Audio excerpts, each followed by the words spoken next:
म्हणलं पटकन उत्तर द्या. भावाची पोरगी तुम्ही भावाची पोरगी तुम्ही करून आणली, तुम्हाला आधार व्हावा म्हणून का निराधार व्हावा म्हणून? आधार. जिनं आणली तिची मुलाखत घ्या, जिनं भावाची पोर करेल ना तिची गाठ घ्या.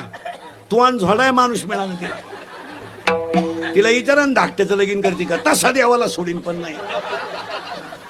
भावाची पोरगी करायचं टाळावा कधी बी. आता जुळत आलं संकोनचं तर त्याला कीर्तन संपल्या फोन करा, भाऊ कोणलाही दे. कारण भावाची पोरगी जर केली महिला मंडळ, विनोद नाही, भाऊ हा काही झालं तर मुलीचीच बाजू घेणार, तो बहिणीची बाजू कशी घेईल? त्याला जवळची मुलगी आहे, उद्या भांडण झालं तो म्हणतो माझ्या गुड्डीचा दोष नाही. माझ्या बहिणीच्या डोक्यात फरक झाला. नाही, गुड्डी माय पहिल्यापासून गुड्डी हुशाराची, माय गुड्डीची नाही.